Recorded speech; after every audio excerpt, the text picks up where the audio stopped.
உங்கள் ஜாய் டிவியில் திங்கள் முதல் சனி வரை இரவு 10 மணி முதல் 10:30 மணி வரையும் மற்றும் ஒவ்வொரு வெள்ளியும் மாலை 8:30 மணி முதல் 9:30 மணி வரை.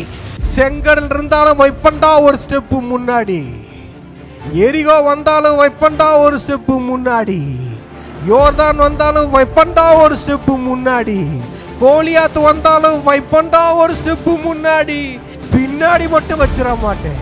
ரிவைவல் நைட் என்ற நிகழ்ச்சியின் மூலமாக தீர்க்க தரிசன செய்திகளை சகோதரர் பீட்டர் எல்விஸ் பிரசங்கிப்பார் மற்றும் சகோதரி அனிதா பீட்டர் அவர்கள் துதி ஆராதனை ஏறெடுப்பார்கள்.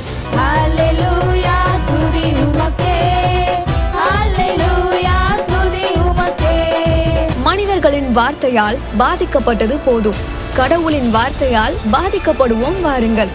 நமக்குள் இருக்கும் இயேசு கிறிஸ்துவை உலகத்திற்கு காட்டும் நேரம் இது.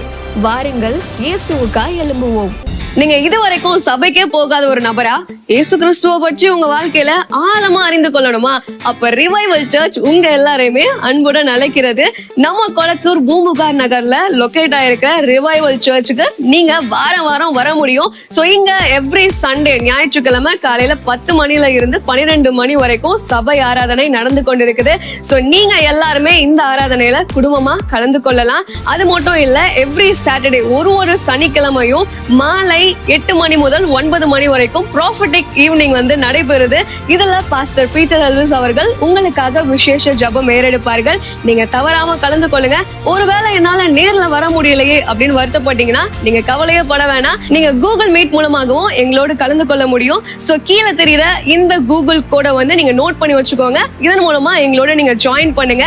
சோ கர்த்தர் உங்களை ஆசீர்வதிப்பார். உம்மை ஆராதிக்கின்றோம் இயேசுவே, உம்மை ஆராதிக்கின்றோம். நீர் நல்லவர், சர்வ வல்லவர், உம்மை போல் வேறு தெய்வமில்லை. நீர் நல்லவர், சர்வ வல்லவர், போல் வேறு தெய்வம். ஹல்லேலூயா. எல்லாரும் கரங்களை உயர்த்தி ஹல்லேலூயா, ஹல்லேலூயா. எல்லாரும் கரங்களை உயர்த்தி ஹல்லேலூயா, ஹல்லேலூயா, ஹல்லேலூயா, ஹல்லேலூயா, ஹல்லேலூயா. பாவியான என்னையும் உம் பிள்ளையாய் மாற்றி, பாவியான என்னையும் உம் பிள்ளையாய் மாற்றி. நீர் நல்லவர், நீர் நல்லவர், சர்வ வல்லவர், உம்மை போல வேறு தெய்வம் இல்லை. நீர் நல்லவர், சர்வ வல்லவர், உம்மை போல் வேறு தெய்வம் இல்லை. ஹல்லேலூயா, ஹல்லேலூயா, ஹல்லேலூயா, ஹல்லேலூயா. உங்க வாழ்க்கையில நன்மைகளை செய்ய அவரை போல வேறு தெய்வம் இல்லை. ஹல்லேலூயா, ஹல்லேலூயா. என்னை அழைத்தவரே, என்னை அழைத்தவரே, நீர் உண்மை உள்ளவரே. என்னை அழைத்தவரே, நீர் உண்மை உள்ளவரே. நீர் நல்லவர். அவரை பார்த்து சொல்லுவோமா? நீங்க நல்லவர், நீங்க சர்வ வல்லவர். நீர் நல்லவர், சர்வ வல்லவர், உம்மை போல் வேறு தெய்வம் இல்லை. ஹல்லேலூயா, ஹல்லேலூயா, ஹல்லேலூயா, ஹல்லேலூயா, ஹல்லேலூயா, ஹல்லேலூயா, ஹல்லேலூயா. உந்தன் பரிசுத்த ஆவியால் என்னையும் நிறைக்கிறே. உந்தன் பரிசுத்த ஆவியால் என்னையும் நிறைக்கிறே. நீர் நல்லவர், சர்வ வல்லவர், உம்மை போல் வேறு தெய்வமில்லை. அப்பா, நீங்க நல்லவர், நீங்க சர்வ வல்லவர், உம்மை போல் வேறு தெய்வம் இல்லை. ஹல்லேலூயா, ஹல்லேலூயா, ஹல்லேலூயா, ஹல்லேலூயா, ஹல்லேலூயா, ஹல்லேலூயா, ஹல்லேலூயா,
உம்மை ஆராதிக்கின்றோம் இயேசுவே, உம்மை ஆராதிக்கின்றோம், உம்மை ஆராதிக்கின்றோம் இயேசுவே, உம்மை ஆராதிக்கின்றோம்.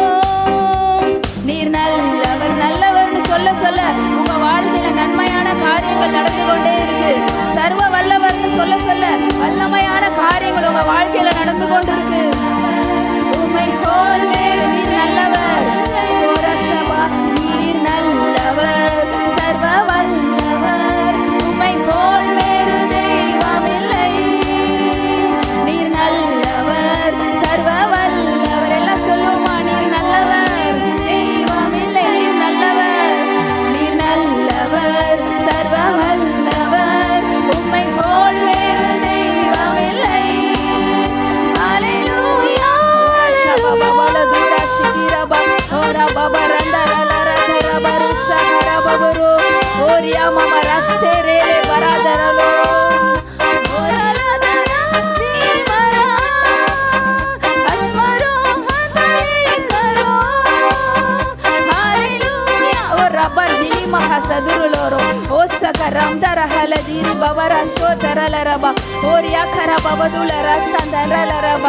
ஹalleluya ஹalleluya ஹalleluya ஹalleluya ஓரியால தரரோரா கரபரப ஓ ரபரல சுகர பரல கிரி மக சொல்சரோ ஓ ரபர லாகா ஜல்தோ ரேகே ரேமா சக்கரலரப ஓ ரபரப. ஹோலி ஸ்பிரிட் எல்லாரும் நிரப்புங்க ஆவியானவரே. ரியால கோர சகரபரபரப ஓ ரிமா ரபரப உடைய மகிமை உங்க எல்லாரும் நிறைக்கட்டும். ரியா கந்தோ ரெலி மரசுகுரு ஓ ரம்ப பரல கரபரபலப. அவர் நல்லவர், அவர் நல்லவர், அவர் நல்லவர். உங்க வாழ்க்கையில நன்மைகளை செய்கிறவர், நன்மைகளை செய்கிறவர், நன்மைகளை செய்கிறவர். நன்மையான எந்த ஈவும் அவர்கிட்ட இருந்துதான் இறங்கி வருது. ஓரல ரிமரக சகரலதரபா. உங்க வாழ்க்கையில நன்மைகள் நடந்து கொண்டிருக்கிறது. உங்க வாழ்க்கையில நன்மையான காரியங்கள் நடந்து கொண்டிருக்கு. ரியால தெரேலி கரபர. வாழ்க்கையில நன்மையே பார்க்க முடியல நினைக்கிறீங்களா? என் வாழ்க்கையில நன்மைகளையே பார்க்க முடியல நீங்க யோசித்து கொண்டிருக்கிறீங்களா? நன்மையான காரியங்கள் உங்க வாழ்க்கையில நடந்து கொண்டிருக்கிறது. நன்மையான காரியங்கள் உங்க வாழ்க்கையில நடந்து கொண்டிருக்கிறது.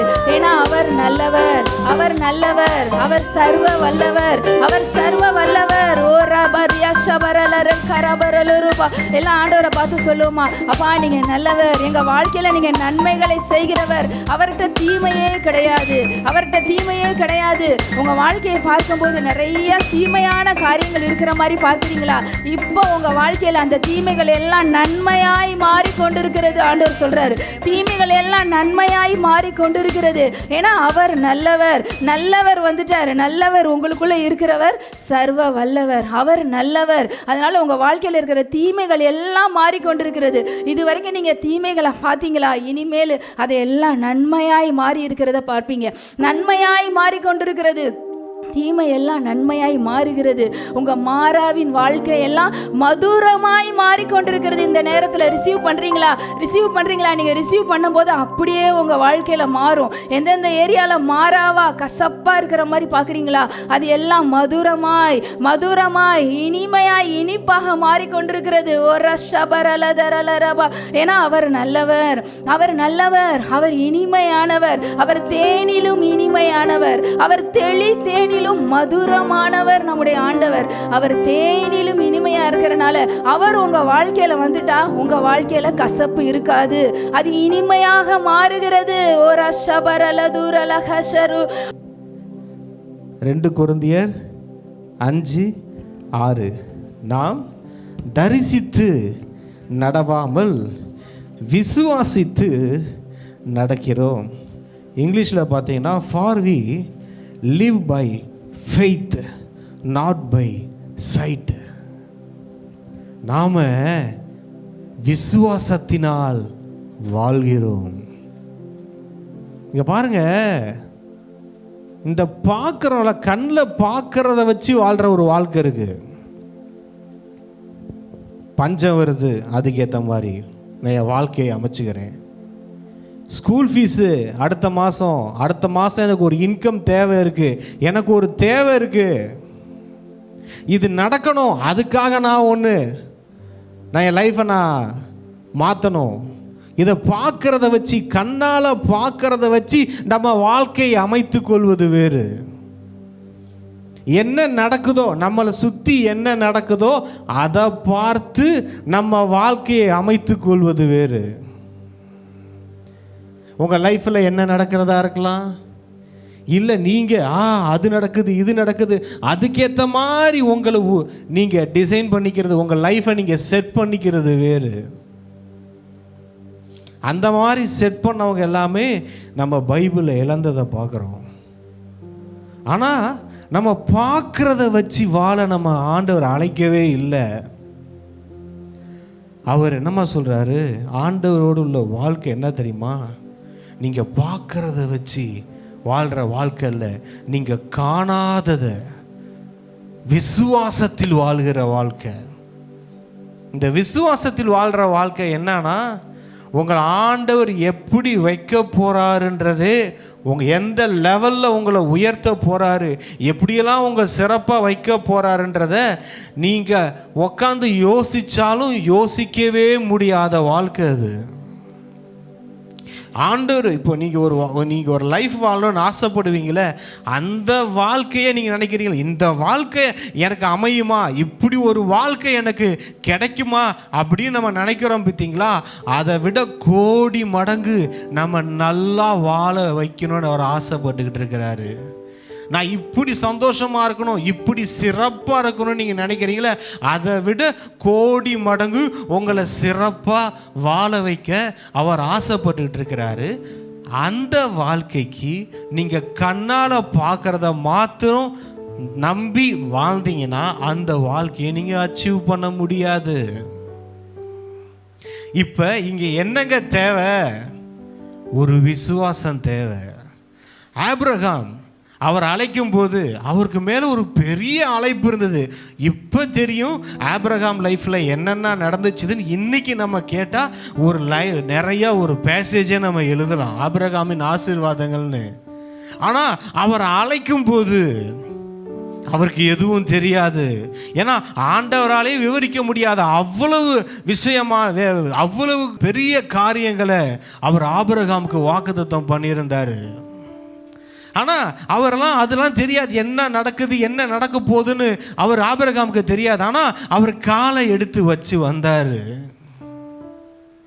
அங்கே பார்க்குறோம், எடுங்க ஆதியாகமம் 12வது அதிகாரம், எல்லாரும் பலவாட்டி படித்தது தான். கர்த்தர் ஆபிரகாமை நோக்கி, நீ உன் தேசத்தையும் உன் இனத்தையும் உன் தகப்பனுடைய வீட்டையும் விட்டு புறப்பட்டு நான் உனக்கு காண்பிக்கும் தேசத்துக்கு போ. அப்படின்னா அவர் என்ன சொல்கிறாருன்னா, நீ பார்க்குறத விட்டுட்டு நான் காண்பிக்கிறத பார்க்க ஆரம்பிச்சிரு அப்படின்றார் ஆபிரகாம் கிட்ட. என்ன சொல்கிறாரு, நீ பார்த்துக்கிட்டு இருக்கீல உன் இனம் உன் ஜனம், நீ உன் தேசம், அதெல்லாம் இருக்குல்ல, ஒன்று நீ பார்க்குறதெல்லாம் சொல்கிறீல, எந்து எல்லாத்தையும் நீ பார்க்குறத நம்பாத, நீ அனுபவிக்கிறத நம்பாத, அது எல்லாத்தையும் விட்டுடு, அதை பார்க்காத. நான் ஒன்று காட்டுறேன், ஆனால் அது உன் கண்ணுக்கு தெரியாது, உன் கண்ணுக்கு தெரியுது, அதை நீ நம்பி வாழ்ந்துடாத. நான் ஒன்று காட்டுறேன், காட்டுவீங்களா, எங்க இருக்காண்டாரு, அது உன் கண்ணுக்கு தெரியாது, ஆனா நான் காட்டுவேன், அதை பார்த்து போ. இதுதான் சொல்றேன், கண் பார்க்கிறத நம்பி வாழ்றது விசுவாச வாழ்க்கை இல்லை. எது உங்க கண்ணுக்கு தெரியாம இருக்குதோ அதை நம்பி வாழ்றதா விசுவாச வாழ்க்கை. இந்த இடத்துல சொல்லுவார்ல, அதாவது ரோமர் 8:24, காணப்படுகிறதை நம்புகிறது நம்பிக்கை அல்ல, ஒருவன் தான் காண்கிறதை நம்ப வேண்டுவது என்ன? காணப்படுகிறதை நம்புகிறது நம்பிக்கை அல்ல, அது இல்லை நம்பிக்கை. எல்லாத்தையும் வச்சுக்கிறது, இதை வச்சு நான் ஆண்டவரை நம்புறேன், என்கிட்ட இருக்கிறத வச்சு ஆண்டவரை நம்புறேன், என் கையில் இருக்கிறத வச்சு நம்புறேன் அப்படின்னு இல்லை. அவர் உங்களுக்கு காட்டுறது, அவர் காட்டுவார். அவர் சொன்னார் பார்த்தீங்களா, நீ உன் தேசத்தை விட்டுடு, இனத்தையும் நீ உன் தேசத்தை விடு. சிலதெல்லாம் விடுறதுக்கு என்ன செய்யும்னா வலிக்க தான் செய்யும். ஆனால் அந்த உன் தேசத்தை விடு அப்படின்னும் போது ஒரு தேசத்தை விடுறாருங்க. ஆபிரகாமுக்கு பல தேசத்தை ஆண்டவர் கொடுக்கிறாரு. ஹல்லேலூயா. தேசங்களின் தந்தை. இன்னைக்கு ஆபிரகாம் எத்தனை தேசங்கள் இருக்கிற பிள்ளைகளுக்கு ஆவிக்குரிய தகப்பனா இருக்கிறாரு. ஆபிரகாமின் ஆசீர்வாதங்கள் இந்த ஒட்டுமொத்த தேசத்தில், உலகம் முழுவதும் இருக்கிற அனைத்து தேசத்தில் இருக்கிற ஆவிக்குரிய ஆண்டவருடைய பிள்ளைகளின் ஆவிக்குரிய ஆசீர்வாதங்களை பற்றி பேசிக்கிட்டு இருக்கிறாங்க. ஒரு தேசத்தை விட்டாரு, அப்பயே பல தேசம் அவங்க ஜாதி கிடச்சிது. இன்னைக்கு உலகத்தை நிரப்பி வச்சிருக்கிறாரு. நீங்கள் ஆண்டவருக்காக விட வேண்டியதை விடும்போது, விடு அப்படின்னா ஆண்டவருக்காக நீங்கள் விடும்போது நீங்கள் பெற்றுக்கொள்வதை கம்பேர் பண்ணி பார்த்தீங்க, நீங்கள் கம்பேரே பண்ண முடியாது. அடுத்தது சொல்கிறாரு, உன் இனத்தையும், உன் இனத்தை விடு, உன்னையே ஒரு பெரிய இனமாக மாத்துறன்றாரு. உன் இனத்தை விட்டுடு. இங்கே விட்டாதான் ஒன்று கிடைக்கும். உன் இனத்தை ஒன்றுன்னு சொல்றீங்களா, அதை விடு, நான் ஒன்று கொடுக்குற, அதை கையில் பிடின்றார் ஆண்டவர். நீங்கள் ஒன்று பிடிச்சி வச்சிருக்கீங்க கையில், என் இனம், என் சொந்தம், என் பந்தம், எந்துன்னு வச்சுல, அதை விடுப்பா அப்படின்றாரு. அதை விட பெஸ்ட்டாக நான் உனக்கு ஒன்று கையில் கொடுக்குறேன், புடி, நான் காட்டுறத பாரு. நீ இருக்கிற இடத்துல இருக்கிற உன் தேசத்தையே பார்த்துட்டு இருக்காத, உன் எண்ணத்தையே பார்த்துட்டு இருக்காத, உன் வீட்டையே பார்த்துட்டு இருக்காத, நான் ஒன்று காட்டுறேன், அதை பார்க்க ஆரம்பிச்சிரு. பிரச்சனை என்ன தெரியுமா, நம்ம பார்க்குறதெல்லாம் காலையில் தூங்கி ஏஞ்சதுலேருந்து என் வீடு அவர் சொல்ற, உன் வீட்டையும் விடுன்றார் பாருங்க. அதானே சொல்கிறாரு, உன் தகப்பனுடைய வீட்டையும் விட்டு புறப்பட்டு உன் வீட்டை விட்டுரு, எல்லாத்தையும் ஒன்று இருக்கிறது எல்லாத்தையும் விடு, ஒன்று இருக்கிறதெல்லாம் விட்டுட்டு எந்துக்குள்ளே வந்துரு. அவர் என்ன சொல்கிறாரு, நான் என் வீடு, என் குடும்பம், என் புருஷன், என் புள்ள, என் படிப்பு, என் பணம், என் சொத்து, ஐயோ என் வாழ்க்கை, எல்லாத்தையும் விடுங்க. அவர் காட்டுறாரு. என்ன பத்திர காட்டுறாரு, நல்லா அழகாக காட்டுறாரு. ஒன்றும் காட்ட மாட்டார், பாலைவனமாக இருக்கு, காட்டுறேன் போ, ஒன்றுமே இருக்காது போ அப்படின்றாரு. என் கண்ணுக்கு நிறைய தெரியுது, இதெல்லாம் நம்ப வேணாமா? நம்ப கூடாது, அது நம்பிக்கை இல்லை. உன் கண்ணு பார்க்கறதெல்லாம் நீ நம்புறதுக்கு அழைக்கப்பட்டவன் அல்ல. உன் கண் உன்னை ஏமாற்றும், உன் ஐம்புலங்களும் உன்னை ஏமாற்றும். அதெல்லாம் நீ நம்ப கூடாது. வா, நான் உனக்கு ஒன்று காட்டுறேன். காட்டுறதும் கண்ணுக்கு தெரியாது. அதுதான் விசுவாச வாழ்க்கை. நீங்கள் ஸ்டெப் எடுத்து வைங்க. ஒரு ஸ்டெப் எடுத்து வைக்கும் போது, நேற்று நான் ப்ரொஃபெட்டிக் ஈவினிங்கில் சொன்னேன், ஒரு 1000 1 கோடி ஸ்டெப்பு எடுத்து வச்சு ஒரு போக வேண்டிய ஒரு இலக்குக்கு நீங்கள் ஸ்டெப்பு 2 எடுத்து வைங்க, 3 எடுத்து வைங்க. வச்ச உடனே மற்ற ஸ்டெப்புலாம் உங்களை வைக்க விட மாட்டார், உங்களை கொத்திட்டு போயிடுவார். உங்களுக்காக அடுத்த எல்லா ஸ்டெப்பையும் அவர் வைப்பார். அதுதான் பைபிளில் நடந்தது. விசுவாசிக்கிறேன், நான் ஆண்டவரை விசுவாசிக்கிறேன் பிரதர்னு கிரியை இல்லாமல் இருக்கக்கூடாது. விசுவாசம்னு ஒன்று இருந்தா அதை கிரியையில காட்டணும். யாக்கோபு சொல்றாரு, வீணான மனுஷனே, கிரியை இல்லாத விசுவாசம் செத்ததா இருக்கிறது என்று அறியாதிருக்கிறாயா? விசுவாசம் இருக்கிறதுனால உங்க வாழ்க்கையில எதுவும் மாற போறதே கிடையாது. நான் விசுவாசிக்கிறேன், ஆண்டவரை நம்புறேன். எல்லாரும் தான் சொல்றாங்க, நான் ஆண்டவரை நம்புறேன் பிரதர். நம்புறீங்களா? நம்புறேன். ஆனா வாழ்க்கை மாற மாட்டேங்குது. ஏன் வாழ்க்கை மாறல? விசுவாசத்தை கிரியைகள்ல காட்டணும். ஒரு அன்பு இருந்துச்சுன்னா காட்டுவோம்ல வெளியே. சில பேர் எல்லாம் பணம் இருந்தால் அப்படி காட்டுறது, பார்த்தீங்களா இவ்வளோ இருக்குது அப்படின்னு. கிரியை இல்லாத விசுவாசம் என்னவா? செத்து தான். இந்த வெறும் விசுவாசம், கிரியை இல்லாமல் விசுவாசம் வச்சிருக்கீங்களா, அது என்ன டெட் பாடியாக இருக்கான். விசுவாசம் செத்து போயிருக்குது. நிறைய பேர் செத்து போன விசுவாசத்தோடு தான் வாழ்ந்து கொண்டு இருக்கிறோம். அதை கிரியைன்னு எடுத்து காட்டலைன்னா அது டெட் பாடி தான். கிரியை இல்லாத விசுவாசம் செத்ததா இருக்குது. நீங்க விசுவாசிக்கிறீங்கன்னா, ஆண்டவரை நேசிக்கிறீங்கன்னா, அதை அன்பை நீங்க வெளிப்படுத்தணும். இவர் சொன்னாரு, அப்பா நீ எல்லாத்தையும் விட்டுட்டு வா, உன்னை பெரிய ஜாதி ஆக்குறேன் அப்படின்னா எல்லாத்தையும் விட்டாரு. அவர் வார்த்தையை கேட்டாரு. அந்த விசுவாசத்தை அந்த விசுவாச தகப்பன் தன்னுடைய கிரியைகள்ல காட்டினாரு.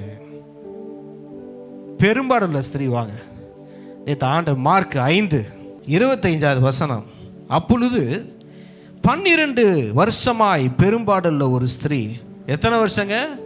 12 வருஷம் அந்த அம்மாவுக்கு ப்ளீடிங் போயிட்டு இருக்கு. அநேக வைத்தியர்களால் மிகவும் வருத்தப்பட்டு, ஏற்கனவே வருத்தம், சரி இந்த டாக்டர் கிட்ட போனா ஏதாவது சுகமாகுமான்னு பார்த்தா அது இன்னும் வருத்தம். அது இங்கிலீஷில் படித்து பார்த்தேன். அந்த வருத்தம் அதிகமாயிடுச்சான். ஏற்கனவே இருந்த வருத்தம் இந்த அம்மா அநேக வைத்தியர்களை போய் இருந்ததை விட கஷ்டம்தான் அதிகமாயிடுச்சு.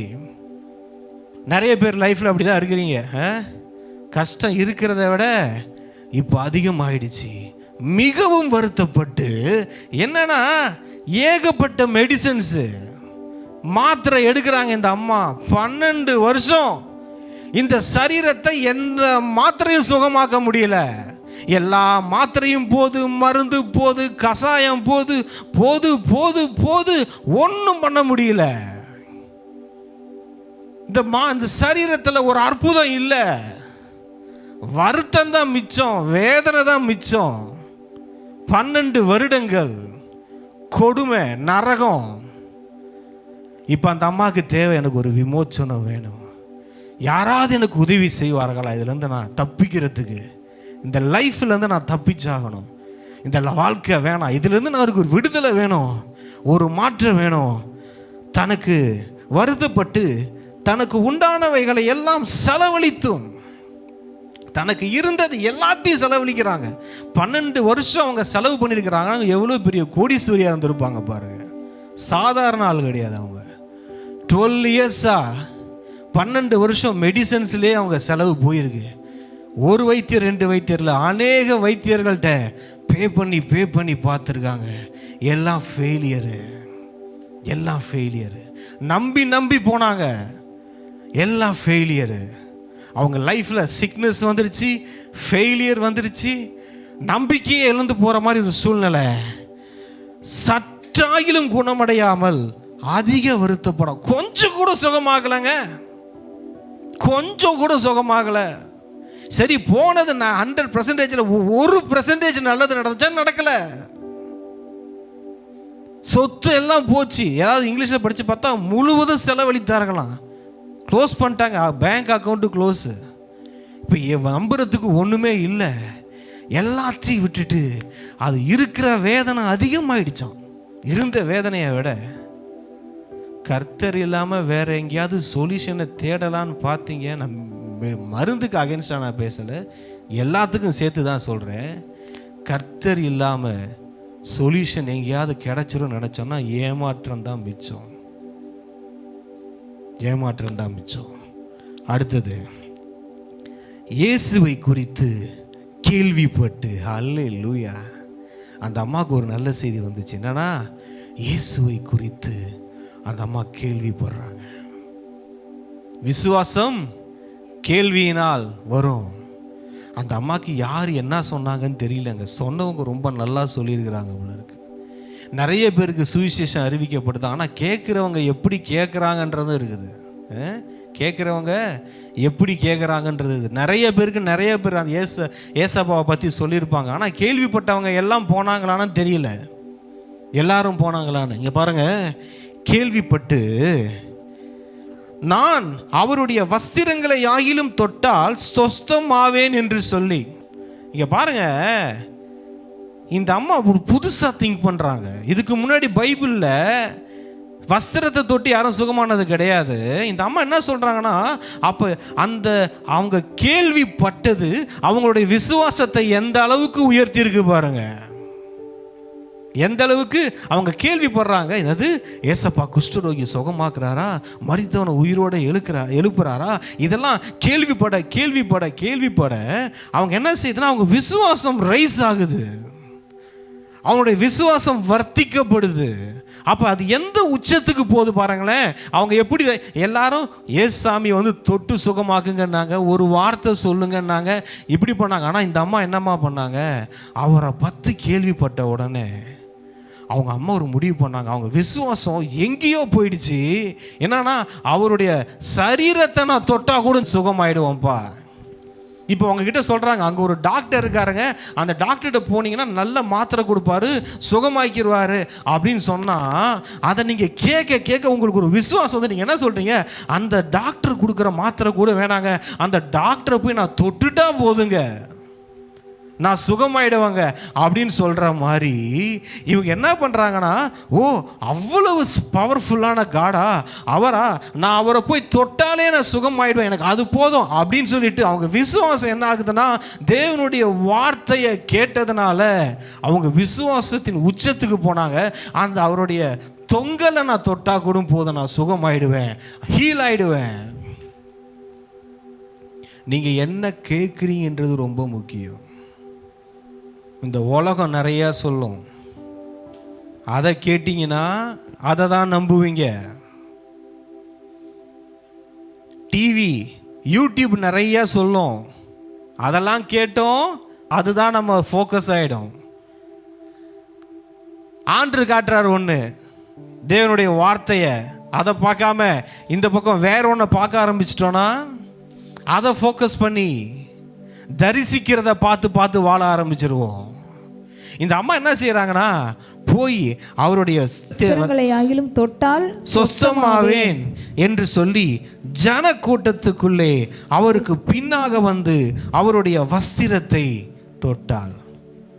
நான் நல்லா சொல்றேன், கேட்டுக்கோங்க. ஓ ஏசப்பா சுகமாக்குறாரா, சரி நான் விசுவாசிக்கிறேன், என்னையும் சுகமாகட்டும் அப்படின்னு அந்த அம்மா அந்த அறையிலேயே உக்காந்து இல்லை. இப்போ எழும்பி வராங்க. எழும்பி வந்து பார்த்தா திரளான ஜனங்கள் அவரை நெருக்கி கொண்டு இருக்கிறாங்க. மேக்சிமம் ஜென்ஸு அவரை நெருக்கிக்கிட்டு இருக்கிறாங்க. இப்போ இந்த சூழ்நிலையில் என் விசுவாசத்தை நான் காட்டி ஆகணும். இன்னும் கொஞ்சம் நேரம் தான் ஜீசஸ் கிரைஸ்ட் இங்கே இருப்பார், இதுக்கப்புறம் அவர் போயிடுவார். எனக்கு ஒரு வாய்ப்பு. 12 வருஷம் இருந்த ஏமாற்றம், 12 வருஷம் இருந்த வலி அந்த அம்மாவை ஊந்தி தள்ளிச்சு. அதை விட அவர் ஆண்டவர் மேல் இருந்த விசுவாசம். சொன்னாங்க பாரு, அந்த சரீரத்தை, அந்த தொங்கலையாவது வஸ்திரத்தையாவது நான் தொட்டா போதுன்னு ஒரு முடிவு பண்ணாங்க. ஐயோ வந்தேன் பார்த்தேன், ஒரே கூட்டமாக இருக்குது, இது எப்படி நான் போய் அவரை தொட முடியும்? இல்லை, அந்த அம்மா விசுவாசத்தை கிரியையில் காட்டினாங்க. நான் தான் சொல்கிறேன், விசுவாசத்துக்கிட்டே உக்காந்து இருக்கிறது கிடையாது. கர்த்தர் செய்வார்னு உங்கள் விசுவாசத்தை நீங்கள் கிரியைகளை காட்ட ஆரம்பிக்கணும். இந்த அம்மா போகிறாங்க. இந்த அம்மா போய் நீங்கள் சாதாரண விஷயம் நினைக்கிறீங்களா? அந்த கூட்டத்துக்குள்ளே போய் ஜீசஸை டச் பண்ணுறது வெரி ஃபேமஸாக இருக்கிறாரு. அவரை பேதுரு சொல்லுவார், அதுக்கப்புறம் திரளான ஜனங்கள் உங்களை நெருக்கி கொண்டு இருக்க, என்னை தொட்டது யாருன்னு நீங்கள் கேட்குறீங்களே. நான் சொல்கிறேன், எவ்வளோ கூட்டமாக இருந்தாலும் பரவாயில்ல, அந்த அம்மா 2 ஸ்டெப்பை வச்சுதுங்க. கூட்டத்தில் கேப்பை கடவுள் ஏற்படுத்தி கொடுத்தார். ஆமென், ஹல்லேலூயா. நீங்க இதுவரைக்கும் சபைக்கே போகாத ஒரு நபரா இயேசு கிறிஸ்துவ பற்றி உங்க வாழ்க்கையில ஆழமா அறிந்து கொள்ளணுமா? அப்ப ரிவைவல் சர்ச் உங்க எல்லாரையுமே அன்புடன் அழைக்கிறது. நம்ம கொளத்தூர் பூம்புகார் நகர்ல லொகேட் ஆயிருக்க ரிவைவல் சர்ச்சுக்கு நீங்க வாரம் வர முடியும். சோ இங்க எவ்ரி சண்டே ஞாயிற்றுக்கிழமை காலையில 10 மணில இருந்து 12 மணி வரைக்கும் சபை ஆராதனை நடந்து கொண்டிருக்குது. சோ நீங்க எல்லாருமே இந்த ஆராதனையில குடும்பமா கலந்து கொள்ளலாம். அது மட்டும் இல்ல, எவ்ரி சாட்டர்டே ஒரு சனிக்கிழமையும் மாலை காலை 8 மணி முதல் 9 மணி வரைக்கும் ப்ராஃபட்டிக் ஈவினிங் வந்து நடைபெறுது.